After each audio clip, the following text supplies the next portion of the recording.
साधना का फल होता है, सेवा का फल नहीं होता। सेवा का सीधा फल होता है स्वामी के समीप नित्य सेवा में पहुंच जाना। आज तक हमें कहीं ऐसा प्रमाण नहीं मिला कि श्री जी की सेवा करने वाले की गति में अंतर हुआ हो।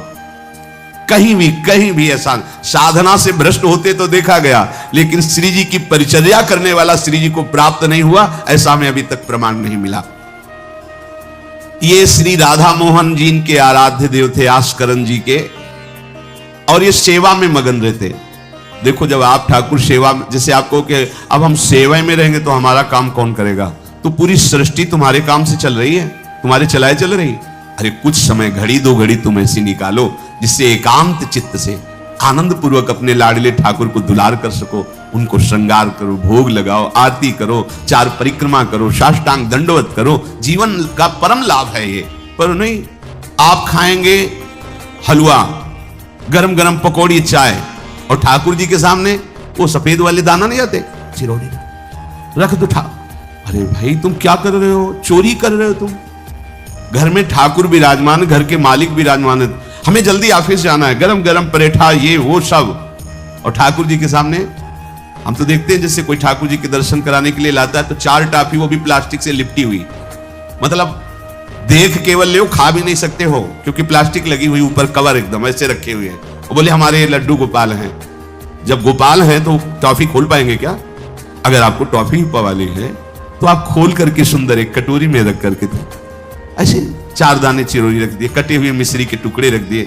अरे अनंत ब्रह्मांडों का भरण पोषण करने वाला तुम्हारी चिरौरी के लिए मर रहा है। हाँ, अगर तुम्हारे पास केवल चिरौरी ही है तो वो तृप्त हो जाएगा। तुम खाओ हलवा, उसको रखो चिरौरी, तुम पहनो एक से एक बढ़िया कपड़ा, और ठाकुर जी के लिए अलग कपड़ा होता है दुकानों में, वो ठाकुर जी के लिए लेना है। पूजा, सत्यनारायण की पूजा की सामग्री गांव में जो परचून की दुकानें होती हैं कस्बों में, उनमें अलग होती है। बोले सुपारी देना, तो बोले पूजा के लिए, बोले हाँ, वो सड़ी सुपारी का अलग बैंक होता है, वो पूजा के लिए जाएगा। प्रभु के लिए तुम ऐसे चिरौरी रख देते हो। वो नारियल भी जिसमें पाली लो, देखो ना कथा, सत्यनारायण की कथा करनी, हमें नारियल दे दो। वो सूखा नारियल जो किसी काम में ले जाएगा, वो सत्यनारायण के पास जाएगा। वो कपड़ा टून का ना पहन सकते हैं, ना ओढ़ सकते हैं, ना बिछा सकते हैं, ना पोछा लगा सकते हैं, वो ठाकुर जी के लिए बलिहारी है श्रद्धा। तो फिर ठाकुर जी भी ऐसी व्यवस्था करते हैं, ना पहनने लायक ना ओढ़ने लायक, ऐसा तुम्हें नया जीवन देंगे। जरूरत ही नहीं पड़ेगी कपड़े की, घूमो वैसे ही।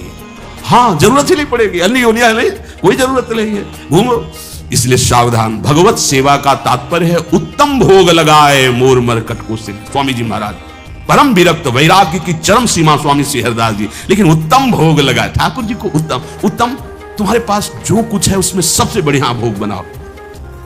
धन्ना जी के पास बाजरा की रोटी भी पूरी नहीं थी कि भरपेट पाले, तो एक रोटी रोज ठाकुर को रखते थे। आधी ठाकुर जी पाते थे, आधी आप पाते थे। सुदामा जी के पास कौन सा माखन मिश्री था, वो तंदुल जो पछोरने से बाहर निकलते हैं, किसी काम में नहीं, वो लेके गए थे। ठाकुर जी पाते हो कहते आज मैं तृप्त हो गया। सबरी जी के पास क्या था? क्या था? जंगली बेर, कहीं कड़ुआ कसेला ना हो, इसलिए चख के मेरे रघुनाथ जी को कहीं कसेला ना लगे। प्रभु वाह वाह करके पा रहे। विदुरानी जी ने कौन सा 56 भोग पवाया, केले के छिलके, भाव दशा में डूबी हुई। देखो हमारे ठाकुर को कुछ नहीं चाहिए, भाव से समझिए। ये बिहारी जी को 4 घंटे बैठने के लिए 10-10 लाख रुपए का फूल बंगला निकला, काम थोड़ी चलाया जाता है। अरे हमारे लाडले सरकार है, अगर 4 घंटे बैठ गए 10 लाख खर्चा हो गया तो क्या? अनंत ब्रह्मांडों का सृजन करने वाला ठाकुर हमारे पास नहीं है।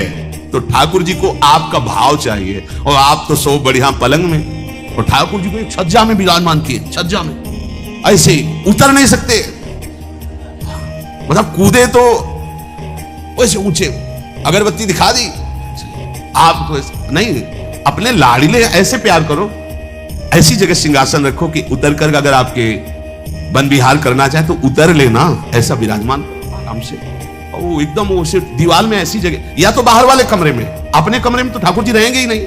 अरे भाई अगर घर में ठाकुर जी तो उठते बैठते निकलते, उनके दर्शन हो रहे, चोरी क्या? तुम तो हमारे घर के माई बाप हो, सब देखो, चोरी क्या आपसे? आपको जो अच्छा न लगे सुधार देना, ऐसे रहना चाहिए। बिल्कुल भगवत प्राप्ति निश्चित है। ये सेवा पद्धति है, बड़े भाव से आप इसको स्वीकार कीजिए। हमारे लाडले बड़े कृपालु हैं। अरे जहर पिला रही है छाती में लगा के तो परम पद दे रहे हो, तुम दूध पिलाओगे तो तुम्हें परम पद नहीं मिलेगा। पूतना जहर लेकर के पिला रही बाल गोविंद को, अभी 6 दिन के ठाकुर हैं, उसे परम पद प्रदान किया, और आप रोज सुंदर सुंदर भोग लगा रहे हो और तुम्हें भगवत प्राप्ति नहीं होगी। ठाकुर जी की आरती उतार रहे हो, बलिहारी जा रहे हो, उनके सामने कीर्तन कर रहे हो, नृत्य कर, विश्वास तो करो ना, तुम्हें भगवत प्राप्ति हो जाएगी। आस्करण जी ने एक चौकीदार पूजा गृह के बाहर बैठा दिया और कहा कोई भी भीतर आने ना पावे, क्योंकि एक बार भी सेवा में विक्षेप मुझे बर्दाश्त नहीं। तो ठीक 10 घड़ी का इन्होंने भी नियम, जो नियम लो उसका निर्वाह करो 4 घंटे। दिल्ली का बादशाह किसी कारण से उधर आया हुआ था, उसने कहा मुझे आस्करण जी से तुरंत मिलाया जाए। पहले तो राजा लोग होते थे और बादशाह, अब जैसे मुख्यमंत्री और प्रधानमंत्री, राष्ट्रपति। तो जो मुख्यमंत्री हैं ये राजा हैं प्रदेश के, और वो संपूर्ण राज्यों का बादशाह उसे कहा जाता था। आस्करण जी को शीघ्र हमारे सामने उपस्थित किया जाए। प्रार्थना की कि महाराज असंभव, इस समय आस्करण जी महाराज अपने ठाकुर जी की सेवा में हैं और उनका आदेश है 4 घंटे कोई हमसे बात ना करे। आस्करण जी को सूचना देने के लिए बार बार सेवकों को आदेश किया, पर कोई भी सेवक बादशाह की आज्ञा पर नहीं उतरा। हम अपने राजा से ऐसा नहीं प्रार्थना कर सकते 4 घंटे। बादशाह को बहुत कष्ट हुआ कि हमारी आज्ञा का उल्लंघन। तुरंत आदेश किया सेनापति को, बुलाओ, देखते हैं कि हमारी आज्ञा का उल्लंघन का परिणाम क्या होता है। सेनापति तुरंत उपस्थित हुआ। इस नगर के सबको दंड दिया जाए और बंदी बनाकर आस्करण को हमारे सामने लाया जाए। बादशाह है, अब अहम तो विराजमान है ही है, कोई परमहंस थोड़ी है कि अहंकार लीन हो गया है। बताया गया कि ठाकुर सेवा में, भगवत आराधना में 4 घंटे उनके पास कोई सूचना नहीं पहुंचाएगा। बादशाह की आज्ञा का उल्लंघन करने के कारण सब सैनिक जितने थे दब रहे थे। महाराज की तो आज्ञा है कि सूचना न दो, पर यहां तो सब गड़बड़ हो रहा है। बादशाह ही नाराज हो गया। बड़ी घबराहट पूरे नगर में फैल गई और पूरे सैनिकों में फैल गई। ये नरवरगढ़ ग्वालियर से दक्षिण में है। आस्करण जी ना शिकार खेलते थे, ना किसी को दंड देते थे, बस केवल भगवत सेवा, नाम जप, नाम कीर्तन, पूरे नगर को सब सुविधा, सबके घर में ठाकुर सेवा, सबके यहां नाम कीर्तन सुनाई देना चाहिए। जिसको जो जरूरत हो राज दरबार से ले जाए। किसी को लग सकता है अगर ऐसे बंटता रहेगा तो राज खजाना खत्म हो जाएगा। नहीं, अज्ञान से तुम सोचते हो। एक बार पूज्य पादुड़िया बाबा के यहां 500 लोगों का भोजन बना। अब वहां उत्सव में 5000 से भी अधिक लोग आ गए, तो जो सेवक जन थे, भंडारी थे, भाग के आए, बाबा अब तो बहुत ही हानि हो जाएगी, क्योंकि सब लोग आ गए, 5000 के लगभग लोग हैं और 500 का ही भोजन बना है। बाबा जी ने कहा घबराने की जरूरत नहीं। गए, अपना ऊपर का चला ऐसे डाल दिया जो रसोई बनी हुई थी। बोले इसे खोलना नहीं, बस बांटते जाओ। सब पा चुके, जितना बना था ना। भगवत प्रताप। हरिराम व्यास जी की बेटी का ब्याह, रात्रि में बारातियों के स्वागत के लिए एक से एक सुंदर पकवान बने हुए थे, क्योंकि जिनके चेला मधुकर शाह राजा थे उनके पास कमी क्या, सब सुविधाएं। हरिराम व्यास जी ने सोचा ये संसारी आदमी इतने सुंदर सुंदर पकवान पाएंगे, ये तो ठीक नहीं है।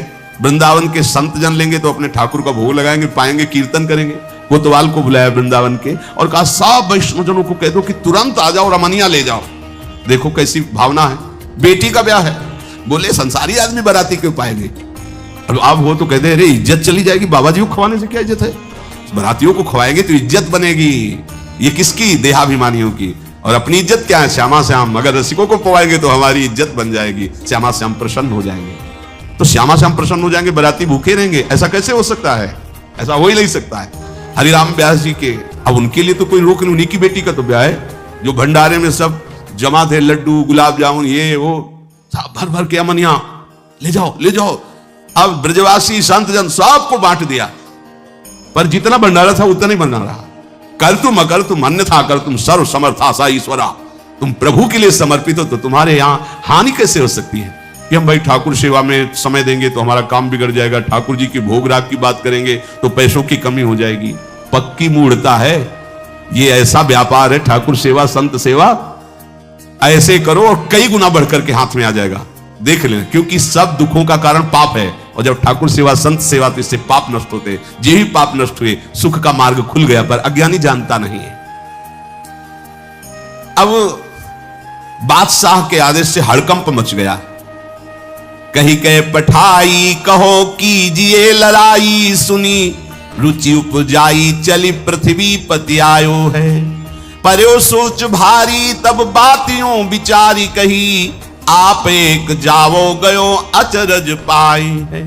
सेवा करी सिद्धि साष्टांग होई के भूमि परे, देखी बड़ी बेर पांव खड्ग लगायो है। कट गई एड़िए पे टेढ़ी हूं न भौं करी, करी नित नेम रीति धीरज दिखाई है। बादशाह ने कहा आखिरी हुक्म है, आस्करण को हाजिर किया जाने, संपूर्ण सेना से विध्वंस मचा देंगे, नरवरगढ़ को पूरा नष्ट कर देंगे। जो प्रधान सेना नायक था वो हाथ जोड़ करके बादशाह से बोला कि आप समझो, हम आपके सेवक हैं, आपसे लड़ कैसे सकते हैं, आप बादशाह हो, पर मेरी प्रार्थना है आप अकेले जाकर के देख लीजिए, आस्करण जी सेवा में है, अकेले जाकर बात कर, हम सूचना नहीं दे सकते पर आपको रोक नहीं सकते, आप जाकर के बात कर लीजिए। बादशाह को लगा कि बात तो सही कि हमारे ही अनुकूल है, ये कोई वैरी तो है नहीं, चलो कोई अंगरक्षक नहीं। और स्वयं अंदर जाकर के देखा तो सारी सेवा हो चुकी थी, ठाकुर जी की साष्टांग दंडवत कर रहे थे। सत्संग में भी कहा है कि आप लोगों का जैसे शरीर स्वस्थ है तो साष्टांग दंडवत का नियम लेना चाहिए। अपनी ठाकुर सेवा करके 5, 7, 11, 21, 51, 108 अपने ठाकुर जी 4 परिक्रमा की, कहीं से भी 108 दंडवत। एकोपि कृष्ण कृतः प्रणामो दशाश्वमेधा व्रतेन तुल्यः, दशाश्वमेधी पुनरेपि जन्म कृष्ण प्रणामी न पुनर्भवाए। ये भीष्म जी बोल रहे हैं, एक बार हमारे श्री कृष्ण को कोई साष्टांग दंडवत कर दे, 10 अश्वमेध यज्ञ का फल अवघृत स्नान का उसे प्राप्त होता है, पर 10 ये अश्वमेध यज्ञ करने वाला पुनर्जन्म को प्राप्त होता है, पर एक बार श्री कृष्ण को साष्टांग प्रणाम करने वाला पुनर्जन्म को प्राप्त। दशाश्वमेधी पुनरेपि जन्म कृष्ण प्रणामी न पुनर्भवाए। अपने पास तो भगवत प्राप्ति के लिए बहुत से अस्त्र हैं, केवल नियम पूर्वक प्रयोग करो, माया का प्रवाह बंद हो जाएगा। ठाकुर सेवा के बाद करना चाहिए साष्टांग दंडवत। हमने महापुरुषों को देखा है, गुरुजनों को देखा है। अब शरीर उस लायक नहीं तो भाव से कर लीजिए, अगर शरीर स्वस्थ है और आप करने लायक हैं तो जरूर, जैसे माताएं बहनें सखियां हैं तो पंचांग, एक पंचांग दंडवत की, खड़े हो गए, हाथ जोड़ा, मंत्र अंदर स्मरण किया, फिर पंचांग 5, 7, 11, 21, 51 ऐसा करना चाहिए। आस्करण जी भगवत सेवा करके साष्टांग दंडवत कर रहे थे नियम पूर्वक।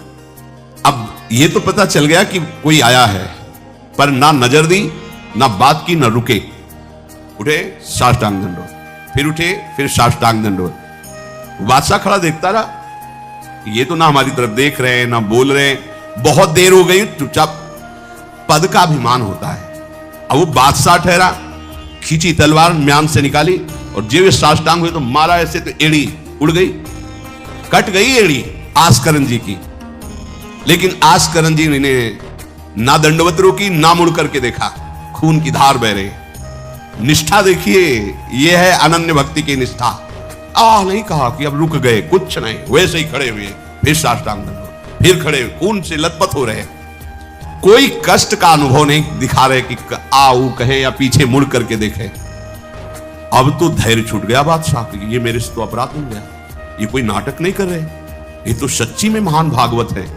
क्योंकि जो पद का अभिमानी जन होता है वो ये नहीं जानता है कि भक्ति क्या होती है, भक्ति का स्वरूप क्या होता है, भक्तों की निष्ठा क्या होती है। उनको तो लगता है कि मैं अमुक पदाधिकारी हूं, मैं इतना, तो ये बाबा जी लोग भीख मांगने वाले, इनके आगे क्या जमीन में बैठे, हमारे लिए कुर्सी की व्यवस्था नहीं होगी क्या? हमारे को इस पद का अभिमान जो मिला है उसका सम्मान होना चाहिए। तो वो जिस पद में है, इस सृष्टि में कोई वो पद नहीं है, वो हरिदास पद में है, हरि पार्षद। तुम तो मायाकृत सृष्टि के किसी पद पे होगे, वो मायापति के निजी पार्षद हैं। तुम्हें दिखाई देता है भिखारी है, तुम्हें दिखाई देता है भिक्षुक है, नहीं नहीं, वो इतने बड़े बादशाह के ऐसा बादशाह पैदा ही नहीं हुआ है? चाह मिटी चिंता मिटी मनुआ बेपरवाह, और जिनको कछु न चाहिए वो साहन के साह। नरपति सुरपति लोकपति जिनके भावे घास, जिनके भावे घास, रहे परमानंद में तज सबही की आस। गर्दन उतार दोगे, अगर हरि का विधान होगा तो शरीर ही नष्ट होगा, नहीं तो हमें छू भी नहीं सकते, हमारे स्वरूप को नहीं छू सकते। भक्त अपनी निष्ठा पे होता है। एक बार भी आस्करन जी ने मुड़ करके नहीं देखा बादशाह की तरफ। अब तो धैर्य छूट गया, बादशाह की गलती हो गई उनसे। ऐसा ही होता है। नवलदास जी को वृंदावन से हरिवंश महाप्रभु के शिष्य थे, तो बादशाह तुर्की था, उसके मन में वैश्य कुल के प्रति बड़ी ईर्ष्या पैदा हुई थी। तो उसने कहा भारत में वैश्य कुल नहीं रह जाना चाहिए, नष्ट कर दो। आतंक स्वरूप उनका काटना बारना, लाखों वैश्यों का कत्ल कर दिया। पता चला कि दूसर वैश्य एक वृंदावन में भी है। आए, उनको बंदी बना लिया, सामने पेश किया, कहा सर झुकाओ। पहले तो झुक चुका है एक जगह राधा वल्लभ लाल के चरणों में। अनंत कोटि ब्रह्मांडों के बादशाह के सामने सर झुक गया है। अब तो एक भूमंडल का जबरदस्ती बादशाह बना बैठा है। बोले जंजीरों में बांध दो इसको, रोज कोड़े लगाओ, भोजन मत दो, फिर इसको हम दंड निश्चित करेंगे। देखते हैं, बहुत अपने अभिमान में है। बांध दिया। सुबह कोड़े लगाने गए तो जंजीरें पड़ी थी और कुछ नहीं था। फिर खोजा तो वृंदावन में राधा वल्लभ जी के दर्शन के, फिर बांध के ले गए। अरे बोले तेरी जंजीरें क्या मुझे रोक सकती है? जब माया की जंजीरें नहीं रोक पाई तो तेरी जंजीरें क्या रोकी? तू लाख बार बंधवा, मुझे नहीं रोक सकता। आखिरकार चरणों में झुका, उनका बंद करवा ये नरसंहार। तेरे इस नरसंहार से कुछ नहीं होने वाला, तू शांति से रह, ये ऐसे उपद्रव करना बंद कर। तो जो पदाभिमानी जन है, ये अभिमान में न जाने कैसे कैसे बड़े अपराध हो जाते हैं, भक्तों को नहीं जानते हैं। उठी चिकडारी तब पाछे सो निहारी, कियो मुजरा विचारी बादशाह तिरिझे हैं। हित की सच्चाई यह ने कुना कचाई होत, चर्चा चलाई भाव सुन सुन भींजे हैं। बीते दिन को नृप भक्त सो समायो, पृथ्वीपति दुख पायो सुनि भोग हरि चीजे हैं। करे विप्र सेवा तिने गांव लिख न्यारे दिए, वाके प्राण न्यार लाड़ करो कही धीजे हैं। पूरी दंडवत की, ठाकुर जी को प्रार्थना की, चिक डाल दी जो मध्याह्न विश्राम की, फिर पीछे मुड़े। तब तक खून बह रहा है। पीछे मुड़कर देखा बादशाह जोहार की, बिल्कुल गुस्सा नहीं। राजा को इनकी ये धैर्य शैली देखकर कि अपने इष्ट के प्रति निष्ठा और मेरे अपराध का कोई भी इनके ऊपर प्रभाव नहीं, रीझ गया, बहुत प्रसन्न हुआ और कहा आज मेरे नेत्र सफल हुए कि मैंने ऐसा निष्ठावान भक्त देखा। ना तो तुम्हारी भ्रकुटी में थोड़ा भी रोष है और ना तुम्हें पीड़ा है और ना कोई थकावट है। हम आपसे वार्ता करना चाहते हैं, क्या है आप में ऐसी सामर्थ्य कहां से आई कि आपने अपनी निष्ठा छोड़ी और तलवार से एड़ी काट दी? एड़ी, अरे ऐसे काट, जरा सा कुछ लग जाए तो देखो कैसा लगता है। एड़ी कट गई, खून निकल रही, दंडवती बंद नहीं हुई। जब वो बैठ करके भगवत भक्ति की बात की, बादशाह के आंसू आ गए। संत का यही प्रभाव होता है। देखो राजा है पर संत है। विभीषण जी से भगवान कहते तुम सारीखे संत प्रिय मोरे, धरो देह नहीं आन। ये नहीं भूल होनी चाहिए कि अरे ये तो बड़े अच्छे कपड़े पहने, ऐसे ऐसे, ये क्या भक्ति करते हो। भक्ति का मतलब केवल इतना ही नहीं है कि भिक्षुक वेश हो। भक्ति किसी से भी हो सकती है, कोई भी हो सकता है, कहीं भी हो सकता है, क्योंकि सब भगवान के बंदे, सब भगवान को दुलार कर सकते हैं। अपनी कीमती रुमाल तत्काल पट्टी बांधी अपने हाथ से आस्करन जी के चरणों में। स्वयं बादशाह ने घुटने टेककर तुरंत और कहा कि आज मैं निहाल हो गया। आपकी ये जो भक्ति है, ये जो निष्ठा है, आज प्रभु की हम पर बड़ी कृपा है जो मुझे दर्शन हुआ आप जैसे भक्ति की निष्ठा का। बादशाह अत्यंत प्रसन्न होकर के आपको क्या सुख प्रदान करें। होगा हमारी सेवा निष्ठा है, आप जब चाहते तब आदेश दे देते, तो आप मुझे अपने आदेश से मुक्त कर दीजिए। आज के बाद हमारा कोई शासन आपके ऊपर लागू नहीं रहेगा। आप जब चाहें स्वेच्छा से आप आ सकते हैं, ना आए तो आपका राज्य, हमारा कोई अधिकार आज नहीं। श्री आस्करन जी को एक बार बहुत शरीर में बुखार आ गया, इतना कष्ट पीड़ा होने लगी। अब वो कैसे सेवा करें? भीषण कष्ट है, उठा नहीं जा रहा। प्रातःकालीन बेला से ही सेवा प्रारंभ होती थी। बस उनको एक चिंता है कि अब सेवा कैसे होगी, सेवा कैसे होगी।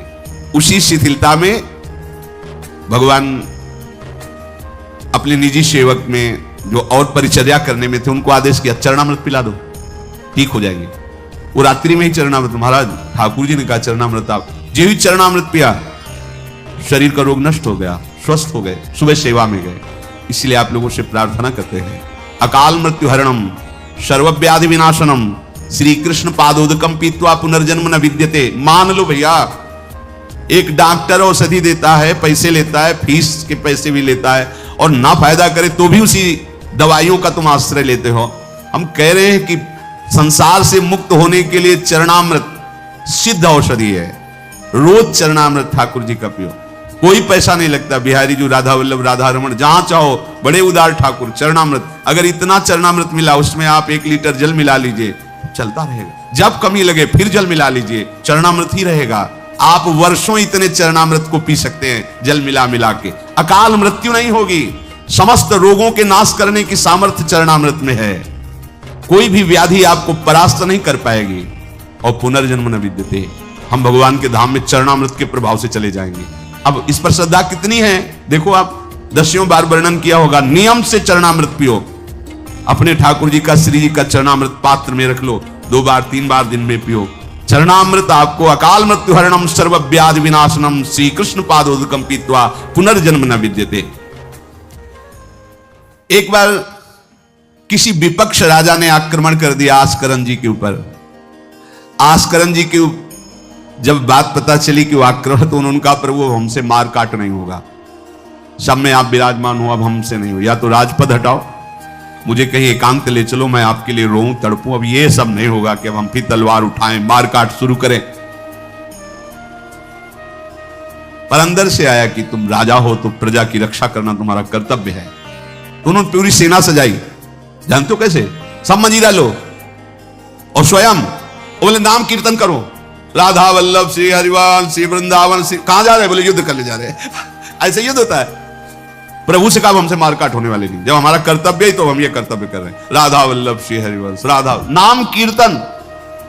तुरंत आकाश में मेघ छा गए और इतने बड़े बड़े ओले शत्रु पक्ष में और हल्की फुहारे इधर के पक्ष में। जहां नाम कीर्तन, हवा चल रही, हल्की हल्की नन्ही नन्ही फुइयां बरस रही और कीर्तन में हाल, और उधर इतने इतने बड़े ओले, सब भाग गए। अस्त्र शस्त्र की आवश्यकता नहीं हुई। शत्रु पक्ष जब भागा और उधर का राजा के चरणों में गिरा कि मुझे माफी दे दो, मुझे पता नहीं था आप इस कोटि के महाभागवत हैं। यह है अनन्य भक्ति। यदि हम अपने प्रभु की सेवा, प्रभु का नाम जब, प्रभु के गुणों का गायन करते हैं, तो किसी की भी ताकत नहीं कि हमें परास्त कर सके। और आप भूल जाइए ये बात कि आपके ही किए सब कुछ होता है। आप देहाभिमान में भटक रहे, आपके किए ले। हम कह रहे मान लो, मान लो, केवल प्रभु की करुणा एक दृष्टि से अनंत ब्रह्मांड का सृजन हो गया। एक दृष्टि से अनंत ब्रह्मांडों का सृजन। भैया तुम्हारा परिवार क्यों दुखी रहेगा? तुम्हें क्यों भूखा रखेंगे प्रभु? पशु पक्षियों को देते हैं, हर जीव जंतु को देते हैं। तुम तो भगवान के भक्त हो, तुम्हारे को कैसे वो नहीं देंगे? विश्वास करो, जो तुम्हें कार्य मिला है धर्म पूर्वक करो, नाम जप करो, प्रभु की सेवा करो। गंदे आचरण, गंदे नशा, गंदी बातें, ये सब छोड़ दो, क्योंकि यही तुम्हारी दुर्गति, अशांति का कारण बनेगी। पैसा बड़ा है, मदिरा पान करना, व्यभिचार करना, उसे सुख समझ रहे हैं। पैसा है, पद है, समझ रहे हैं कि हम जीवन का लाभ ले रहे हैं। अरे ये लाभ तो सुअर कुत्ता भी ले रहे भैया। निद्रा, भय, आहार, मैथुन हर जीव भोग रहा है। तुम मनुष्य जन्म लेकर के बड़े बुद्धिमान होकर उसी भोग रहे हो, तो कौन सी बात? तिनते खर सूकर स्वान भले, गोस्वामी तुलसीदास जी। सुअर कुत्ता गदहा उससे अच्छे। क्यों? क्योंकि अपने कर्म भोग कर ऊपर की तरफ उठ रहे हैं, उनके पाप नष्ट हो रहे हैं। वो आप ऊपर उठकर मनुष्य जन्म कर प्राप्त करके पाप कर्म कर रहे हैं, आप नीचे अधोगति को जा रहे हैं। इसलिए सबसे प्रार्थना है, ये गंदे आचरण, जब आप मदिरा पीते हैं तो आपकी बुद्धि तमोगुण राक्षसी वृत्ति से हो जाती है। खुद आपको अनुभव इस बात का, आपकी दुर्दशा हो जाती है, बुद्धि भ्रष्ट हो जाती है। फिर व्यभिचार, जुआ, चोरी, हिंसा कैसे आपको सुख प्रदान करेंगे? ये जो निकृष्ट हैं, जो अधर्म है, जिनकी क्रिया ही दुखमय है, उस दुख से तुम कैसे सुख प्राप्त कर सकते हो? धर्म से चलो, गृहस्थ हो तो धर्म पूर्वक चलोगे तो गृहस्थी में ही भगवान तुम्हारा मंगल कर देंगे, भागने की जरूरत नहीं है। नाम जप करो, ठाकुर सेवा विराजमान करो, जो रूखा सूखा हो अपने ठाकुर को लाड़ लड़ाओ, अंतिम श्वास तक भगवान कृपा कर ही देंगे। हमारे जीवन का उद्देश्य भगवत प्राप्ति है। इन किन प्रकारेण अब हमारा जन्म इस संसार में ना हो, हम प्रभु के पास जाकर उनकी सेवा में रहें सदैव। जहां न मरना है, न जन्मना है, न दुख है, न सुख है, न बीमारी है, कोई किसी भी तरह का जहां लेस मात्र भी कष्ट नहीं है, प्रलय और महाप्रलय की वायु भी जहां प्रवेश नहीं करती, वो हमारे प्रिया प्रीतम का नित्य धाम है, वही हमारी विश्राम